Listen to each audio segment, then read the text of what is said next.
할렐루야. 제가 코맹맹이 소리가 되게 심하게 난다고 병세가 굉장히 악화되셨구나 이렇게 생각하시면 안 됩니다. 고비를 넘어서 지금 회복 중에 있습니다. 지금 목소리가 조금 좀 이렇게 이상한데 이제 열도 안 나고 잘 때 목도 안 아프고 정상으로 돌아왔기 때문에 너무 걱정 안 하셔도 되겠습니다.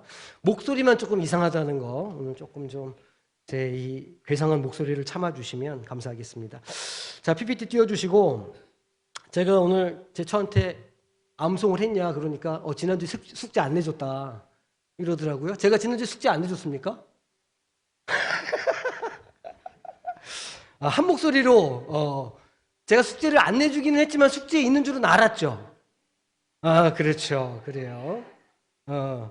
자, 그러면 자, 외워봅시다 한번. 자, 일단 오늘 그 3강 할 차례고 나된 것은 갈라디아서 1장 11절에서 24절까지의 말씀으로 오늘 우리 성경 공부할 건데 오늘 공부할 내용은 우리 복습 암송하고 또 우리 괄호 채워놓고 문제 풀고 그룹 토의하고 이렇게 마무리하도록 하겠습니다.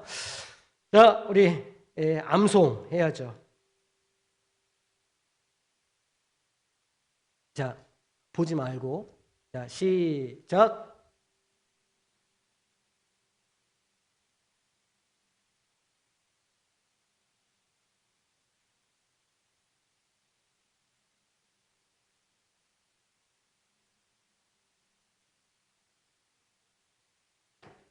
아니 뭐 처음도 아닌데 뭐 이렇게 부끄러워하세요. 그냥 틀리면 틀린 대로 하면 되지. 뭘 이렇게 부끄러워하시고. 다 아니까 뭐 괜찮습니다. 뭐 외우는 게 중요한 건 아니잖아요. 내가 그래도 이 시간을 준비했다, 한번 들여다봤다, 이게 더 중요한 거니까 너무 부담 갖지 말고 외우시기를 바라고요. 자, 성경 구절은 다 채워오셨어요? 자, 오케이. 자, 본문 보겠습니다. 자, 옆에 있는 사람들 한번 보세요. 진짜 채워왔는지. 검사, 서로 검사.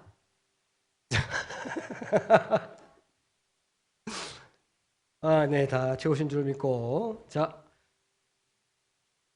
11절부터 합니다. 형제들아, 내가 너희에게 알게 하노니 내가 전한 복음은 사람의 뜻을 따라 된 것이 아니다. 자, 되게 중요해요. 지금 사도 바울도 내가 뭘 전하고 있다는 거예요? 복음을 전하고 있다는 거예요. 여기 이제 이 헬라어 원어를 보면 그게 가스펠이에요. 가스펠이 이제 영어로 하면 good news입니다. good news, 좋은 소식. 좋은 소식을 내가 전하고 있다. 그런데 그 동사가 예수님께서 전하신 거랑 똑같아요. 그러니까 제자들이 전하는 복음도 가스펠이라고 부르고 바울 사도가 전하는 복음도 가스펠이라고 부르는 거예요. 그게 좀 똑같은 거죠. 그런데 내가 전한 복음은 사람의 무엇을 따라? 사람의 뜻을 따라 된 게 아니라는 거예요. 그러니까 이게 무슨 얘기냐면 내가 복음을 지금 전했는데 이 복음은 사람으로부터 받은 게 아니라 그런 뜻이에요. 계속 가겠습니다. 12절에 나오죠. 이는 내가 사람에게서 받은 것도 아니요. 또 뭐도 아니라고요? 배운 것도 아니라는 거예요. 그럼 이게 어디서 받았을까요? 예수 그리스도의 계시로 받은 거다.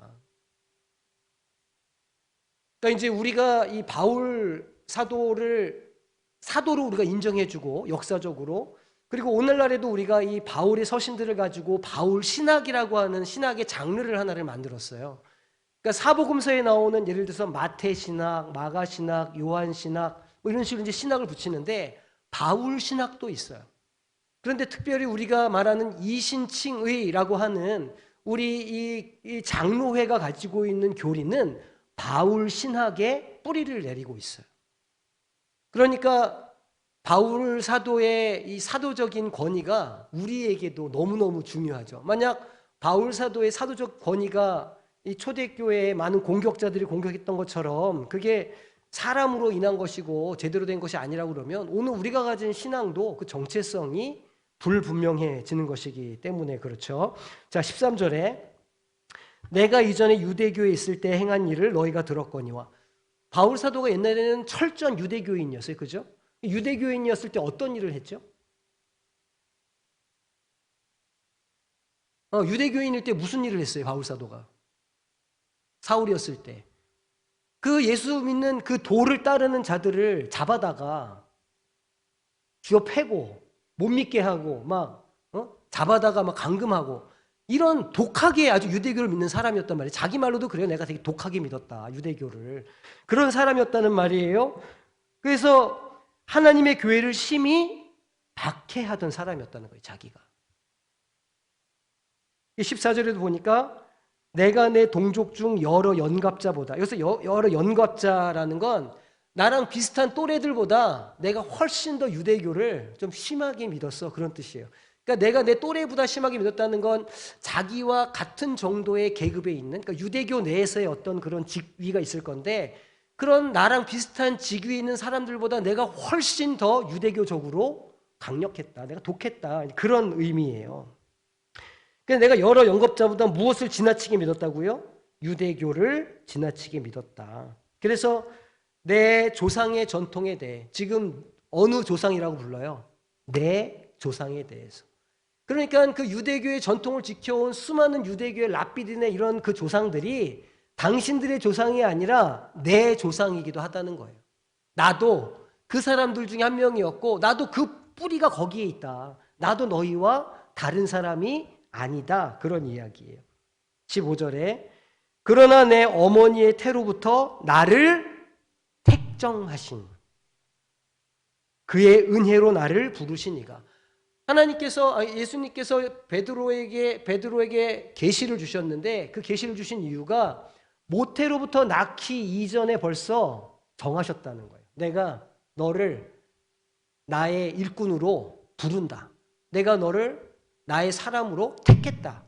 모태에서 나오기도 전에 선택하셨고 나를 부르셨다는 거예요. 16절에 그의 아들을 이방에 전하게 하기 위하여. 그의 아들은 누굴까요? 예수 그리스도. 예수 그리스도를 이방에 전하게 하시기 위해서 그를 내 속에 나타내기를. 그가 누굴까요? 예수 그리스도예요. 예수 그리스도를 내 안에서 나타내게 하시려고, 그것을 기뻐하셨을 때에, 그러니까 예수님께서 그에게 계시하셔서 그를 만나 주셨을 때 얘기죠.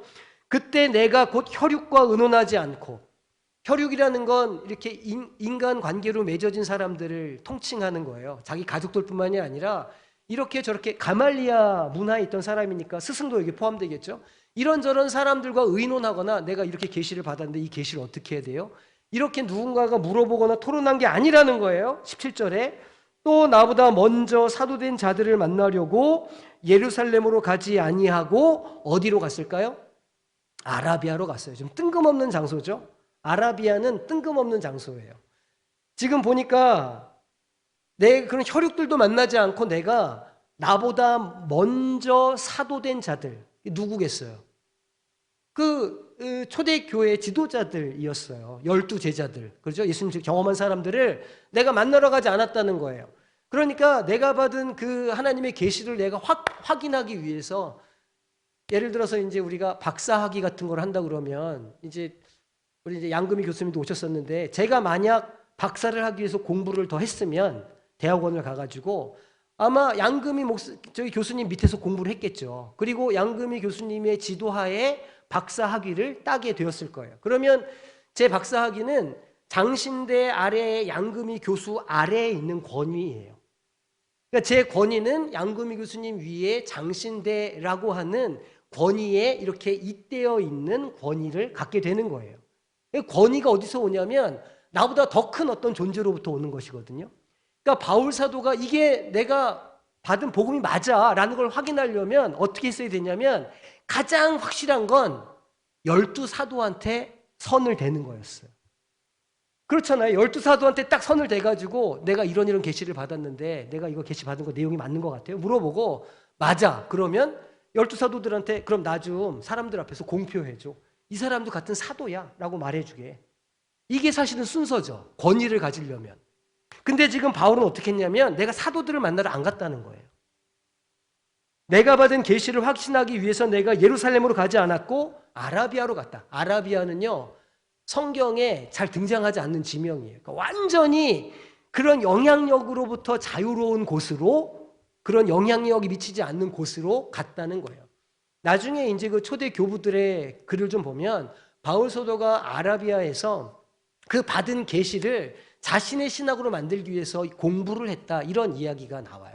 이 아라비아로 가서 자기가 받은 계시를 자기가 가졌던 유대교 신학과 비교해서 부딪히고 아마 굉장히 많은 고민을 거기에서 했던 것 같아요. 그래서 거기에서 바울 신학이라고 하는 어떤 그런 체계를 딱 만들었던 것으로 보입니다. 그리고 나서 다시 어디로 갔냐면 다메섹으로. 원래 다메섹으로 가는 길에 계시를 받았잖아요. 그리고 이제 아라비아로 갔다가 아라비아에서의 삶이 끝나고 다시 다메섹으로 갔다는 거예요. 그러니까 중간에 무슨 제자들을 만나거나 어디 가서 내 권위를 인정받거나 하지 않았다는 겁니다. 자, 18절에 그 후 몇 년 만에? 3년 만에. 그러니까 다메섹으로 갔다가 3년 만에 누구를 방문하려고? 예, 게바를 만나려고. 게바가 누구예요? 베드로. 초대교회 지도자. 초대교회 수장이었어요. 로만 카톨릭에 의하면 베드로가 제1대 교황이에요. 그러니까 이제 맞아요. 지방 변두리에 있는 한 신부님이 자기만의 신학을 가지고 이제 교황을 만나러 가는 거예요. 비유를 들자면. 그래서 게바를 방문하려고 예루살렘에 올라가서 얼마나 있었다고 그래요? 15일, 2주 있었다는 거예요. 2주를 머무는 동안 내가 다른 사도들을 다 못 봤는데 누구만 봤다고 그래요? 야고보만 봤다 그래요. 주의 형제 야고보. 여기서의 야고보는 예수님의 동생 야고보예요. 근데 나중에 이제 시간이 좀 흐르면 이 예루살렘 교회의 수장이 베드로에서 야고보로 이렇게 변하게 돼요. 그러니까 훨씬 이 예루살렘에서 영향력이 있었던 건 야고보입니다. 왜 그랬을까요? 네, 예수님의 혈육이에요. 베드로는 제자지만 야고보는 예수님의 혈육이야. 그러니까 그 가족 관계에서 오는 권위가 훨씬 더 있었던 거죠. 결국에는 야고보가 예루살렘 교회의 지도자가 되고 베드로는 조금 더 근방 지역으로 이렇게 순회하는 순회 지도자가 되는 거예요. 나중에 보면 안디옥에 베드로가 와 있거든요. 이제 그런 이유 때문에 이제 베드로가 이렇게 좀 지역으로 돌게 되죠. 어쨌든 그러니까 15일 동안 예루살렘에 머물면서 게바랑 야고보만 봤다는 거예요. 다른 제자들은 만난 적이 없다는 거죠. 자, 20절에 보라 내가 너희에게 쓰는 것은 하나님 앞에서 거짓말이 아니로다. 21절 그 후에 내가 수리아와 길리기아 지방에 이르렀으나 수리아와 길리기아는 이제 아시아 지역이에요. 위쪽으로 올라가는 지역이거든요. 그리스도 안에 있는 유대의 교회들이 나를 얼굴로는 알지 못하고 그러니까 이제 그 위쪽에 있는 사람들은 소문을 들은 거예요. 야, 그 사울이 옛날 그 대단하던 사울이 예수를 만나가지고 사람이 변했대. 이런 소문을 들은 것이겠죠. 그런데 23절에 보니까 다만 우리를 박해하던 바로 그 사울이 자기가 멸하려고 하던 자기가 전하지 못하게 하려고 하던 그 믿음을 지금 전한대. 되게 웃기지? 이런 이야기를 했더라는 거예요. 자, 내용이 이해가 되시죠? 자, 우리 옆에 쉬운 성경으로 우리 한 절씩 교독해 보겠습니다. 형제들이여 내가 여러분에게 전한 복음은 사람들에게서 나온 것이 아니라는 것을 알기 바랍니다.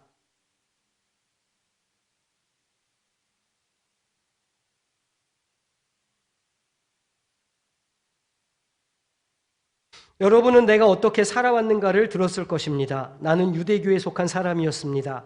나는 하나님의 교회를 몹시 박해했을 뿐만 아니라 아예 없애버리려고까지 계획했습니다.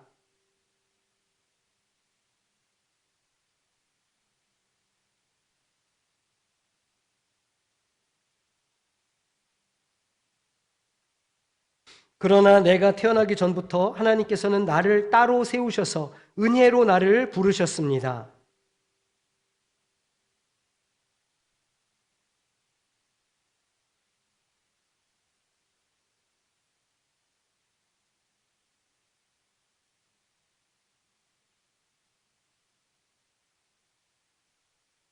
나보다 먼저 사도가 된 사람들을 만나기 위해 예루살렘으로 올라가지도 않았습니다.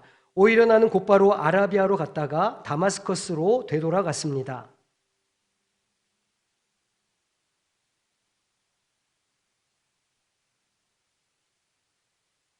그리고 주님의 동생 야고보 외에는 그 어떤 다른 사도도 만나지 않았습니다. 그 후에 나는 시리아와 길리기아 지방으로 갔습니다.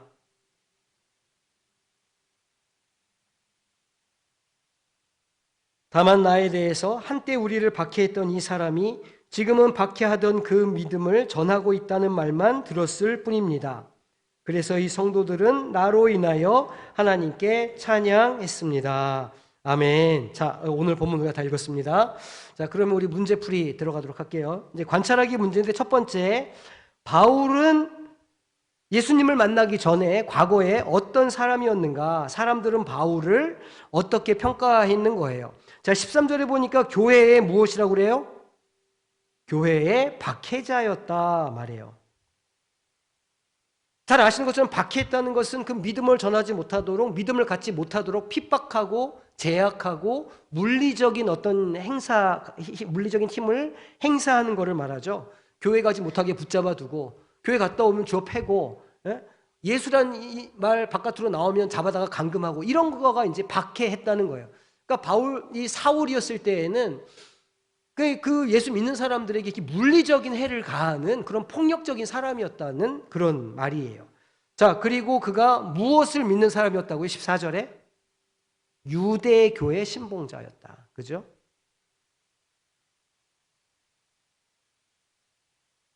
그런데 23절 가니까 그렇게 자기가 멸하려고 하던 뭘 전하고 있다고요, 지금? 멸하려던 뭐를요? 네, 멸하려고 하던 믿음을 전하고 있다. 이렇게 지금 23절 보니까 그렇게 이야기합니다. 이 박해자에서 전도자로 바뀐 거예요. 그러니까 사실은 많은 사람들이 이것에 대해서 처음에는 이 거짓말이다, 이거는 뭐가 진짜가 아닐 거다, 이렇게 의심을 했다는 거예요. 저건 분명히 뭔가가 있을 거다, 이렇게 이제 순수하게 받아들이지 못했던 거죠. 자, 두 번째 관찰하기 질문입니다. 그러면 바울이 그렇게 사람이 변했는데, 그가 복음을 갖게 되었는데, 그 복음이 누구로부터 전해진 것인가 라는 거예요. 사도들에게 혹시 배운 게 아니었을까? 예수 그리스도의 계시로 말미암았다. 사울일 때 사울이 만나달라고 한 적이 없어요. 아, 내가 예수 좀 알기 원합니다, 이렇게 말했던 적이 없어요. 그리고 무슨 궁금하다 생각해 본 적도 없어요. 그 예수 그리스도와 예수 그리스도를 믿는 도와 그걸 믿는 사람들 자체가 그 경멸의 대상이었어요. 사울에게는 용납할 수가 없었고 벌레 보듯이 봤다는 말이에요. 예수와 예수를 믿는 도와 예수를 믿는 사람들 전체를 다 그렇게 생각했어요. 그런데 그에게 예수님께서 강권적으로 나타나셨어요. 일방적으로 확 빛으로 나타나셔가지고 눈을 어둡게 하고 음성을 들려주셨죠. 왜 나를 박해하느냐? 누구십니까? 네가 박해하는 예수다. 왜 나를 박해하니? 그러면서 이제 그 계시 가운데 어떤 음성들을 들었겠죠. 자, 그리고 게바와 누구만 만났어요? 야고보만. 게바는 베드로예요. 네. 베드로와 야고보만 잠시 만났을 뿐 다른 사도를 만난 적이 없어요. 그러니까 바울이 전한 복음은 누구로부터 말미암은 거예요? 예수님으로부터 직접 말미암은 거다. 그래서 사도라는 이름이 붙게 된 거예요, 명칭이. 만약 이 바울이 가지고 있는 믿음이 제자들로부터 온 것이었으면 바울은 사도가 안 돼요. 그냥 초대교회 교부가 되었을 거예요. 그 제자들로부터 가르침을 받았던 사람들이 초대교회 교부들이 되었거든요. 그래서 교부 신학이다, 교부 철학이다, 이런 이야기를 많이 하거든요. 그러니까 만약 그랬으면 바울은 교부가 되었을 거예요. 그들로부터 받았다면. 그런데 바울은 예수님으로부터 직접 계시를 받았어요. 복음을 직접 받은 거예요. 그래서 바울도 사도의 반열에 올라가게 된 겁니다. 굉장히 중요하죠. 이게 누구로부터 이게 받았느냐가. 자, 그러면 이해하기 질문으로 들어갑니다. 첫 번째 질문. 바울은 자신에게 예수님의 계시가 있게 된 이유를 어떻게 이해하고 있나? 아니, 그렇게 내가 그걸 멸시하고 그렇게 그걸 없애려고 하는 도였는데 왜 예수님은 나를 선택하셨을까? 왜 나에게 보내주셨을까? 이걸 어떻게 바울 사도가 스스로 이해하고 있느냐는 거예요. 뭐라고 그래요? 모태로부터 택정하시고 은혜로 부르셨다는 거예요. 내 선택이 아니라는 거예요. 내가 그 계시를 받고 사도가 된 것은 하나님께서 이미 모태로부터 나를 정하셨고, 사실 모태로부터 정하셨다는 얘기는 창세 전에 계획하셨다는 것과 똑같은 이야기예요. 자, 우리 성경책 여기 갈라디아서 잡고 에베소서를 한번 찾아보세요. 에베소서 1장 4절에서 6절 말씀. 우리 이거 에베소서 공부할 때 봤던 본문이에요. 에베소서 1장 4절에서 6절까지의 말씀을 보면 이렇게 기록합니다. 너무나 잘 아는 구절이죠. 곧 창세전에 그리스도 안에서 우리를 택하사 우리로 사랑 안에서 그 앞에 거룩하고 흠이 없게 하시려고 그 기쁘신 뜻대로 우리를 예정하사 예수 그리스도로 말미암아 자기의 아들들이 되게 하셨으니. 그러니까 바울 사도는 자기가 창세 전부터 이미 하나님으로부터 선택되어 있었고, 그 선택은 하나님의 영광을 위해서 이루어진 일이다라는 걸 자기 신학으로 가지고 있었던 거예요. 그러니까 자기를 택정하셨을 뿐만 아니라 우리 모든 믿는 자들이 창세 전부터 선택된 자라고 하는 이 진리를 그가 하나님께로, 주님으로부터 받았던 거예요. 그러니까 이 바울 신학에서는 도대체 우리가 어떻게 하나님을 알게 되었냐, 믿게 되었느냐, 언제부터냐면 창세 전부터예요. 우리가 교회에 나오고 이렇게 앉아서 성경 공부를 하고 있고 예수님을 믿게 된 것은 우리의 선택이나 우리의 의지나 이런 것들이 아니라 하나님께서 창세 전부터 계획하시고 섭리를 따라서 오늘 이 자리까지 인도해 주셨다는 말이에요. 그러니까 여기 이렇게 우리가 모여 있는 건 우리 뭐요? 뭐가 아니라고요? 우연이 아니야. 우리 만남 우연이 아니라는 거예요. 옆에 분들 한번 보세요. 이분들 그냥 여기 있는 게 아닙니다. 예? 아니 어떻게 그렇게 파란만장한 삶을 살아온 사람들이 어떻게 이렇게 옆에 앉아서 하나님 말씀을 같이 공부하고 있습니까? 생각해보면 진짜 놀라운 일이거든요. 아니 어떻게 제가 평생 서울 산 사람이 영도 섬마을에 와가지고 청학동이 산 꼭대기에서 복음을 증거하고 있습니까? 이렇게 우리 성과 함께 사랑하는 성도님들 만나서 이거 하나님의 예정하시고 섭리가 아니면 이렇게 할 수 있는 일이 아니거든요. 그러니 바울 사도의 신학에 따르면 이게 이미 창세 전에 하나님의 계획과 수첩 속에 다 기록되어 있는 일이라는 거예요. 그러니까 우리는 여기서 한 걸음 더 나가서 무슨 생각을 할 수 있냐면 오늘 우리를 둘러싸고 있는 환경 있잖아요. 우리의 예를 들어서 육신의 건강, 어떤 우리가 가지고 있는 재정적인 문제, 어떤 관계에서 오는 어려움, 우리 심령 가운데는 여러 가지 근심과 걱정 같은 거, 그런 것도 어떤 면에서는 이미 하나님께서 다 알고 계신다는 거예요. 그것들이 하나님의 계획표 안에 들어있다는 겁니다. 무슨 얘기예요? 우리가 믿음을 가지고 그 하나님을 쫓아서 하나님의 섭리를 따라서 살아가면 그 모든 것들이 뭐해서 협력해서 무엇을 이룬다고요? 선을 이룰 수 있다는 믿음을 갖게 되는 거예요. 할렐루야. 네. 그러니까 오늘의 고통을 두려워하지 마세요. 아, 하나님께서 나를 연단하시는 거다. 하나님께서 아직 나에게 뭔가 하실 일이 있으신가 보다. 이렇게 생각하시면 됩니다. 담대하게 믿음으로 이겨내면 그 모든 것이 협력해서 선을 이루는 역사가 분명히 있게 될 줄로 믿으시기를 바랍니다. 네. 자, 그 부르셨어요. 왜 부르셨다고 그래요? 아들을, 그렇죠, 이방에 전하게 하시려고. 그 예수를 자기 안에 두시고 자기 몸 안에서 예수가 나타나게 해서 자기가 있는 곳에서 그 이방 땅에서 예수 그리스도가 보여지고 예수 그리스도가 증거될 수 있도록 하시기 위해서 나를 창세전부터 택정하셔서 나를 그런 유대교에 심하게 빠져 사는 사람처럼 보이게 하셨다가 하나님을 만나게 해서 사람을 뒤집어가지고 사람들에게 간증거리를 만들고 이렇게 하셨다는 거예요. 이게 바울 사도가 자기 인생을 이해하고 있는 방식이에요. 이게 바울 사도의 간증이에요. 이것이 나의 간증이요. 이게 바울의 간증인 거예요. 저는 이번 특세 기간, 이게 특세 얘기는 아닌데 이번 특세를 통해서도 각자 그런 간증들이 선명해지기를 바라는 마음이 있습니다.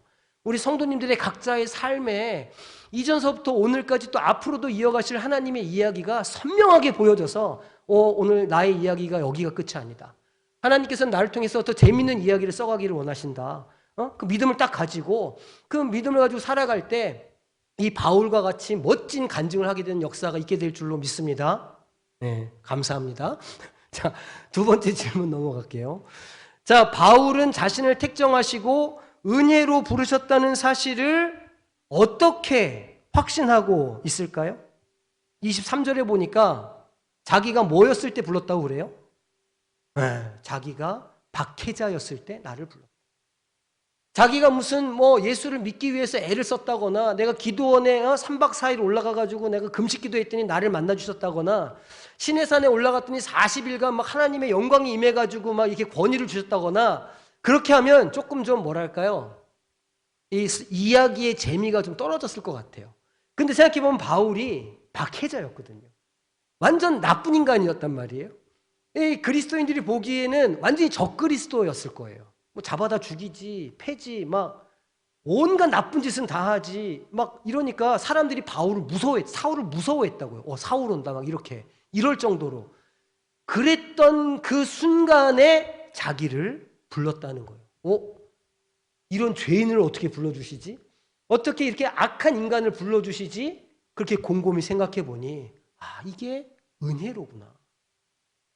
그러니까 바울 사도의 신학에 구원은 믿음으로 말미암는구나 라는 결론이 나왔을 거예요. 자기 인생을 돌아보니까 그렇게 악하게 살았는데 나를 하나님의 일꾼으로 불러주시는 걸 보니 믿음은 은혜로 오는 것이고 구원은 믿음으로 말미암는구나. 우리의 행위나 우리의 어떤 공로가 아니구나라는 걸 그의 삶에서 그가 자연스럽게 이해했을 거라 그렇게 생각이 됩니다.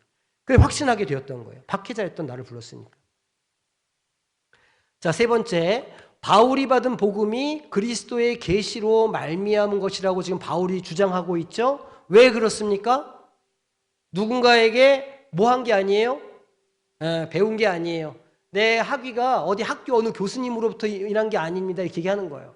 내가 어느 학교 어느 대학에서 박사학위를 받은 게 아니라 내 학위는 이 천국 대학교에서 받은 거다. 지금 이렇게 이야기하고 있는 거예요. 내 학위의 지도 교수는 예수님이시다. 이렇게 지금 얘기하고 있는 거예요.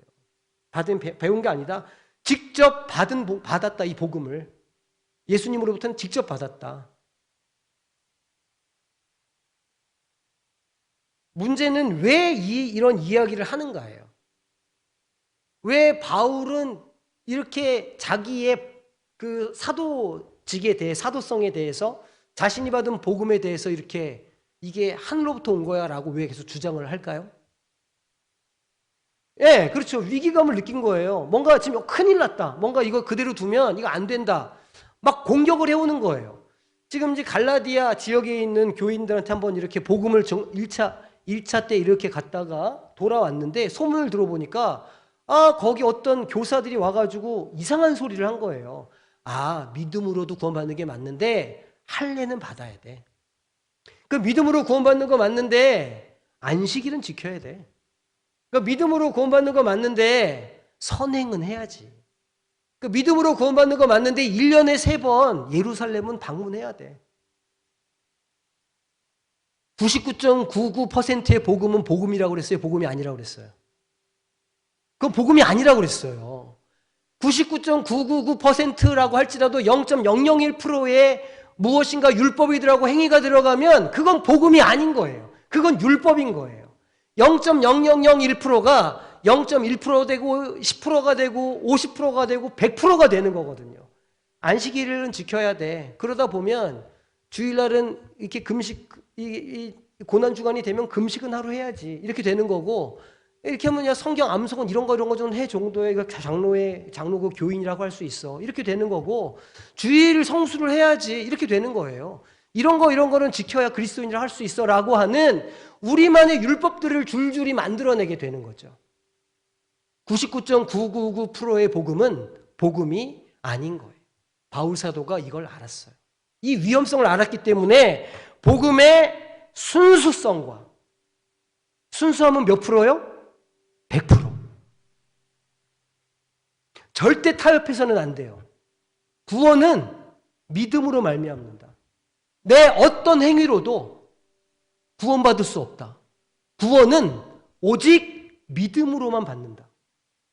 구원은 나의 어떤 행동, 우리 부모님의 기도, 누군가의 어떤 노력 때문이 아니라 나와 하나님과의 관계에서 내가 하나님을 믿느냐 안 믿느냐로 결정되는 것이지 옆에서 아무리 누가 뭐라고 얘기해도 다 소용없는 거라는 거예요.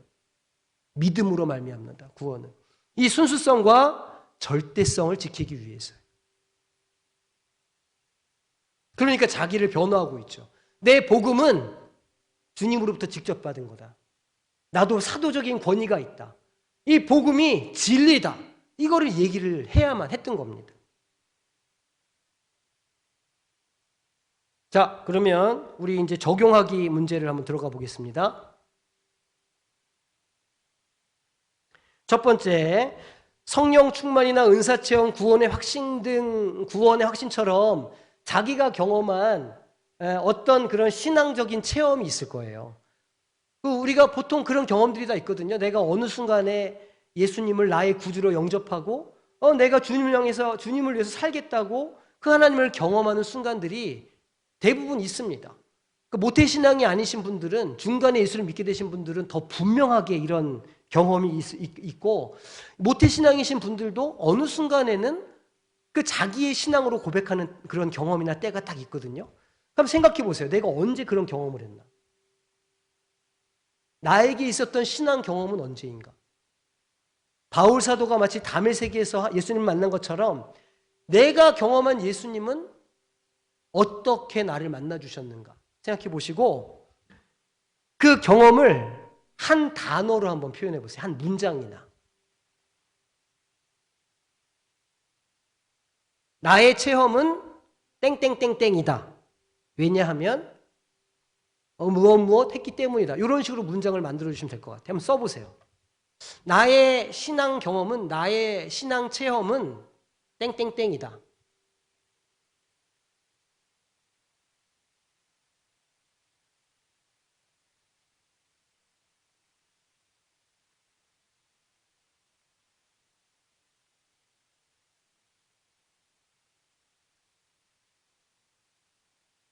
자, 그럼 이제 약간 헷갈리시는 분들도 있을 거예요. 내가 평생 모태신앙으로 자라오면서 내가 방언도 못하고 딱하니 무슨 수련회 가서 몇 번 운 거를 말고는 내가 이렇다 할 신앙 경험이 내가 없는데 그럼 나는 뭔가? 이런 의구심을 가지실 수 있는 분들이 있습니다. 근데 하나님은 폭풍 속에만 거하시는 게 아니거든요.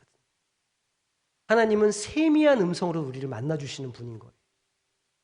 아무런 경험이 없어도 내가 예수를 향해서 목숨을 걸고 있다? 거기는 어떤 경험이 있는 거죠. 내가 예수를 평생 동안 믿고 있다? 내가 내 시간과 내 물질과 나의 노력을 들여서 하나님을 예배하는 일에 내가 평생을 해오고 있다? 그거는 그냥 되는 게 아니에요. 그렇게 하게 하는 어떤 경험이, 어떤 신앙의 역사가 이미 그 사람에게 있기 때문이에요. 사실은 그것들을 자기의 언어로 잘 표현할 수 있으면 참 좋죠. 안 되시는 분들도 있을 거예요. 대충 한번 적어보셨죠? 나의 체험은 무엇이다. 왜냐하면 이런 거였기 때문이다. 이렇게 하실 수 있을 거예요. 자, 그러면 두 번째 질문이에요. 내가 전해받은 복음은 누구로부터 비롯된 것인가? 내가 예수를 어떻게 믿게 되었는가? 내가 내 심령 안에 진짜 예수 그리스도께서 찾아오셔가지고 성령으로 이렇게 세례받게 되는 그 순간 그 역사를 중개해 준 사람은 누구인가? 그리고 그때 받았던 그 복음은 나의 것이 되었나 지금? 그리고 누군가에게 내가 받은 그 복음을 증거한다 그러면 그 복음을 무엇이라고 설명할 수 있을까는 거예요.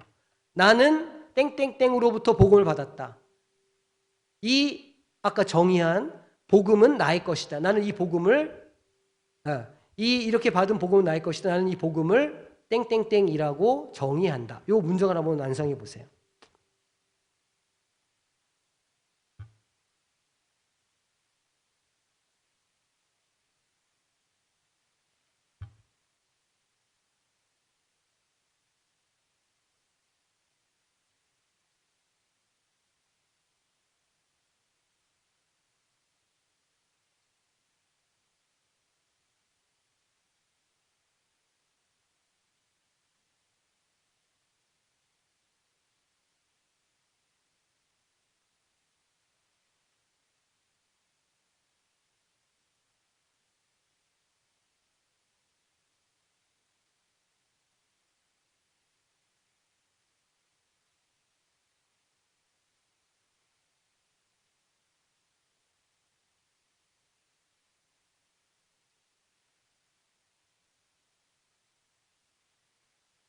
아, 무슨 시험 보는 것 같으네.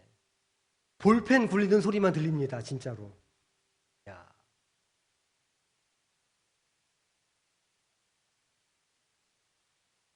이게 좀 정리가 되십니까? 이걸 하는 이유는 자기의 신앙을 한번 정리해보자 이런 의도예요. 제가 가진 나는 복음을 어떻게 생각하고 있나, 내가 정의하는 복음은 무엇인가를 좀 이렇게 정리해보고자 하는 질문들이거든요.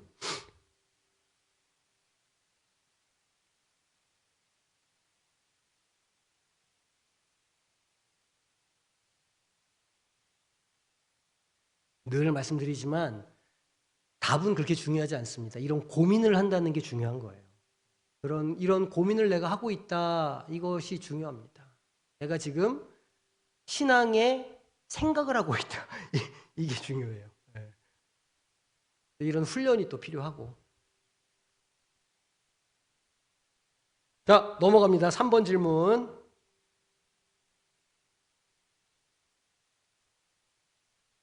자, 복음으로 변화된 사람들이 나타나는 공통적인 특징이 있을 거예요. 그러니까 이제 이거를 좀 쉬운 말로 하면 교회 다니는 사람들이 보면 좀 이래 이런 거 있거든요.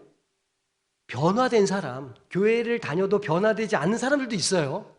그런데 교회를 다니면서 잠깐 사람이 변했는데 이런 경우가 있거든요. 근데 공통된 어떤 모습들이 있어요. 그래서 이렇게 보면 저 사람 교회 다니나? 이런 느낌을 받는 사람들이 있거든요. 어떤 때 그런 느낌을 받는지 한번 생각해 보세요. 그러니까 오늘날 이렇게 같이 신앙 생활하는 사람들이 갖고 있는 공통적인 모습인데, 이런 사람들은 교회 다니는 사람들인 것 같더라. 만나보니까 이런 사람들은 내가 보니까 교회를 다니더라. 이런 공통적인 특징들이 있을 겁니다. 변화된 사람들의 특징. 한번 생각해 보세요. 어떤 게 있을지.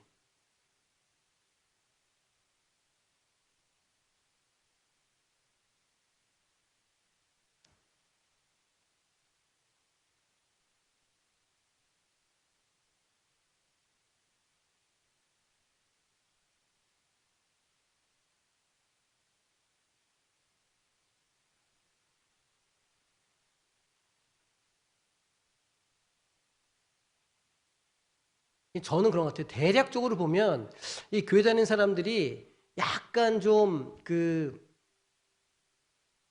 자의식이 좀 있어가지고 내가 크리스찬이다라고 하는, 되도록이면 좀 착하게 살려고 하는 것 같아요. 대체적으로. 이렇게 뭐 과하게 욕심을 부린다든가 막 지나치게 탐욕적이라든가 그런 모습이 실제로 속엔 있어도 그거를 감추고 막 이렇게 그렇게 안 살려고 애쓰는 모습들을 대체적으로 봅니다. 그리고 지나치게 남들에게 대해서 이렇게 뭔가 과하게 뭔가를 이렇게 요구하거나 욕심을 부리거나 이러지 않는 것 같아요. 제가 이제 이렇게 느끼기에는. 또 어떠신 것 같으세요? 교회 다니는 사람들한테 어떤 공통적인 특징이 드러나십니까? 이렇게 생각해 보시면.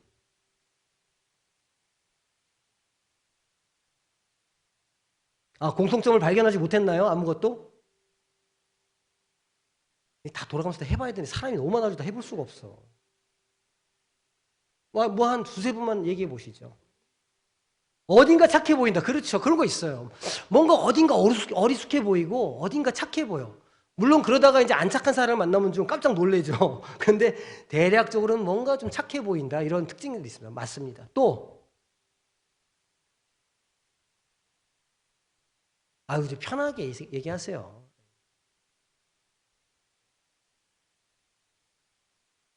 에? 말과 행동이 같더라. 굉장한 영적인 성숙도를 보여주는 사람이죠. 그러니까 말과 행동이 같으려고 노력하겠죠. 그러니까 조금 더 도덕적인 것 같다 이렇게 표현해도 될 것 같아요. 조금 더 도덕적이고 윤리적인 것 같다 이렇게 표현해도 가능할 것 같습니다. 마지막 한 의견만 더 들어볼까요? 어. 그 주일에 뭔가 굉장히 그 주일을 지키려고 애를 쓴다, 노력한다. 그런 거 분명히 있죠. 그 아마 가장 주된 특징 중에 하나가 주의를 지키려고 하는 것과 그 술, 담배 안 하는 이런 문제들, 우리 사회에서는 그런 게 가장 교회 다니는 사람들의 주된 특징이 아닐까, 행동으로 드러나는 그런 거일 것 같아요. 그런 모습들이 있죠. 그래요. 하여간 이 교회를 다니고 변화된 사람들의 삶은 뭔가 달라야 됩니다. 바울 사도가 이전의 삶과 그 이후의 삶이 완전히 달랐거든요. 그거는 우리도 마찬가지일 거예요. 그리스도를 만나기 이전과 만난 이후의 삶은 분명히 차별화가 돼야 되는 거예요. 이전의 삶과 똑같다? 이거는 만나지 않았거나 아니면 뭔가 굉장히 자기 안에 잘못된 것이 있거나 둘 중에 하나가 아니겠어요? 예수님을 만났다고 하는 사람은 이전의 삶과 이후의 삶이 확연히 구분될 수밖에 없다. 요거는 자기 한번 제 스스로를 점검해 볼 필요가 있는 문제인 것 같습니다. 자, 그러면 우리 짧은 시간이지만 그룹 토의를 좀 해보도록 할게요. 자, 모이세요. 자, 빨리 모이셔야 돼. 자, 빨리 모이셔가지고, 자, 어떤 걸 이야기하냐면, 우리 주변에 예수를 믿는다고 하는 사람들에게서 볼 수 있는 어떤 신앙적인 모습의 어떤 한계는 뭔가. 그러니까, 야, 이런 신앙은 참 이게 맞는 신앙이냐, 이런 걸 가질 때가 있죠. 도대체 그런 한계는 어떤 것이고, 그러면 그걸 어떻게 우리가 극복할 수 있을까? 이런 걸 우리가 얘기하면 좋을 것 같아요. 자, 우리 지난주에 모였던 멤버들이랑 대충 비슷하게 모이면 될 것 같아요. 네, 모이셔요. 자, 모이셔. 빨리.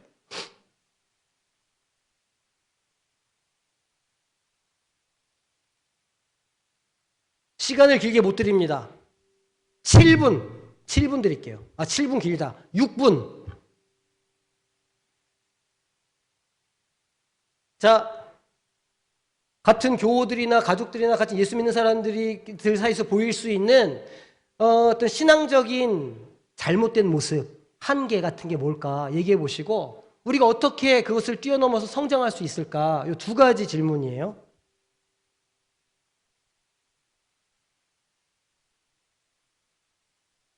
야, 오늘 조용한 거 보니까 무슨 내용인지 모르셨던 것 같은 느낌이 딱 드네.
자, 시간이 됐습니다. 자, 대충 정리해 주시고 오늘은 요쪽부터 한번 얘기 한번 들어볼까요? 자, 아니 연사 없어. 지난주에 연사 했잖아. 연사 없어요. 지난주에 했어요? 아, 이럴 수가. 자, 그럼 저 뒷그룹. 지난주에 했어요? 그럼 패스야? 아, 거기 다 한 그룹이에요? 왜 이렇게 많아? 자, 그럼 요 앞에. 응. 아, 지난주에 또 거기도 패스예요? 지난주에 그렇게 많이 했었나? 그 뒤에. 예, 예, 그 뒤에. 예.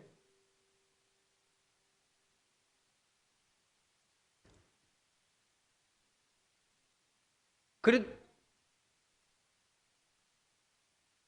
아, 그래도 하실 거예요? 예, 얘기해 보셔요. 어, 네. 네.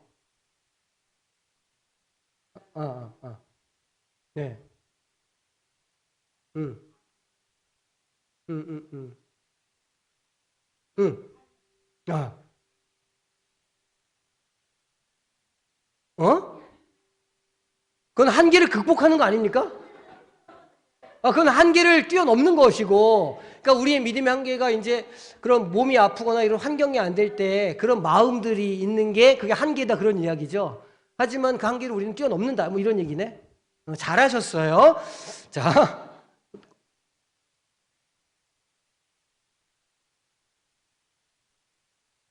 지난주에 그 한번 죽으셨어요. 이번 주에 못 죽어. 자, 누군가 해야 돼. 빨리 하셔야 돼. 시간이 없어. 네,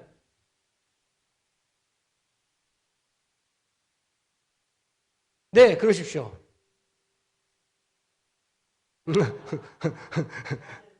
아, 네. 음, 음, 음, 음, 음, 음, 음, 음, 음.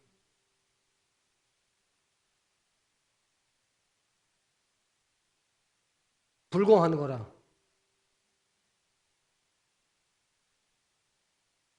음, 음, 음, 음, 음, 음, 음, 음, 음, 음,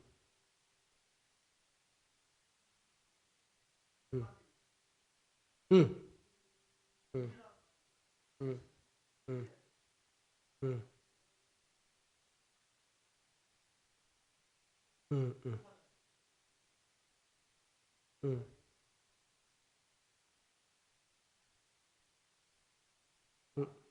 음, 음, 음.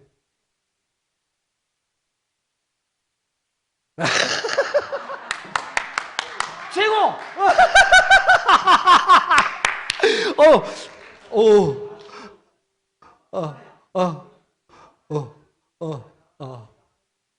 아이고야, 야. 아니 뭐 깜짝 놀랐네.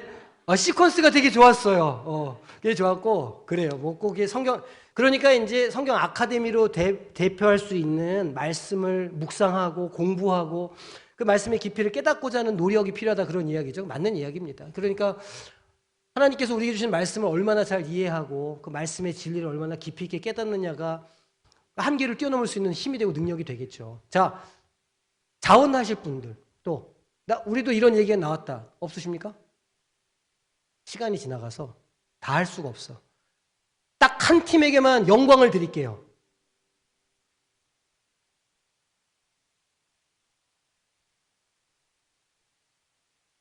예, 감사합니다. 자, 자, 지난주에 제가 이거 숙제를 안 내줬다 그래가지고 제가 숙제 나갑니다. 암송 구절 같이 한 목소리 읽겠습니다. 그러나 내 어머니의 태로부터 나를 택정하시고 그의 은혜로 나를 부르시니가. 바울의 이야기뿐만이 아니에요. 우리의 인생도 하나님께서 모태로부터 택정하시고 나를 은혜로 부르셨다. 이거를 붙잡으셔야 돼요. 내 인생은 그냥 여기 있지 않다. 이유가 있다. 목적이 있다. 딱 붙잡고 다음 시간까지 열심히 예습해 오시고 복습해 오시기를 소망합니다.